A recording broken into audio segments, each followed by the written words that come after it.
notre société, nous encourageons les citoyens à agir de manière plus écologique, en les incitant à réduire leur empreinte carbone, notamment avec leur utilisation de la voiture, qui utilise principalement des combustibles tels que l'essence et le gasoil, qui ont une lourde empreinte d'émissions directes de respectivement 253 et de 256, alors que d'autres combustibles, comme le dihydrogène, ne produisent aucune émission directe de carbone.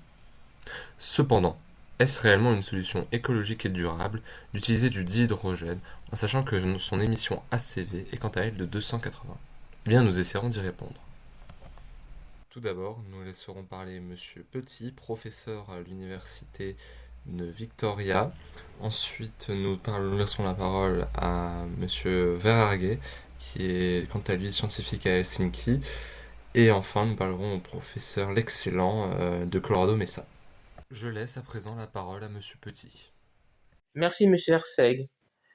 Nous allons maintenant voir comment nous pouvons produire du dihydrogène à partir d'un gaz naturel, le méthane, en passant notamment par le vaporeformage.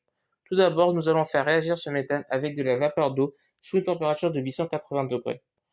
Nous aurons comme produit des molécules de dihydrogène et de l'oxyde de carbone. Ce processus est donc ce que l'on appelle le vaporeformage.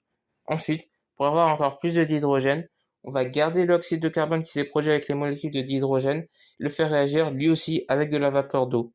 Il va donc se produire de nouveau du dihydrogène avec cette fois-ci du dioxyde de carbone. On va donc séparer ces deux produits et purifier les molécules de dihydrogène qui ont résulté de cette réaction et de celle du vaporeformage afin de pouvoir les distribuer ou les stocker.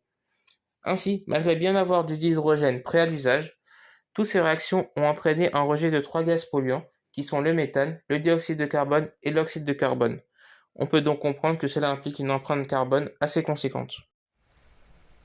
Après l'analyse de Monsieur Petit, il est temps d'entendre celle de Monsieur Verhaeghe.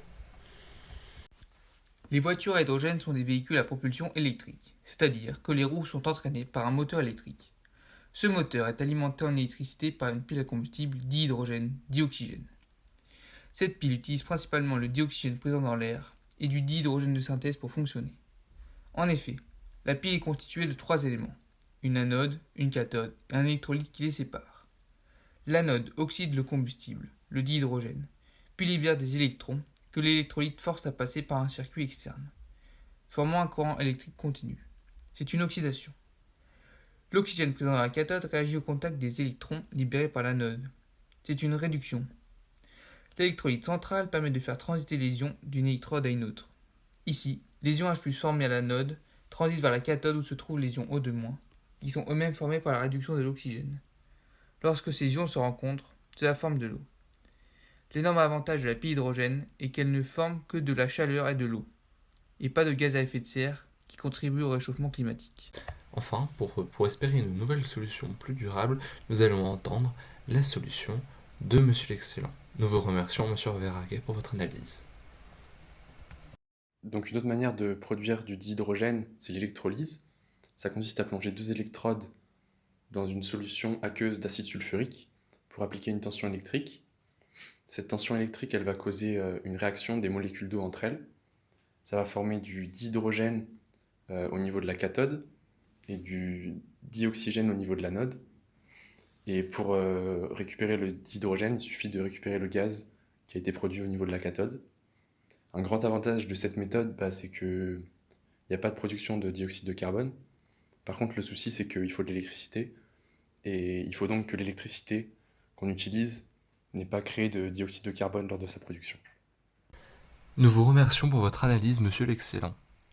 Nous pouvons donc conclure que grâce à ces analyses, la solution de Monsieur l'excellent est plus rentable écologiquement que la solution de Monsieur Petit. Surtout dans un pays comme l'Islande, dont plus de 70% de son énergie est d'origine géothermique et donc se base sur de l'eau chaude.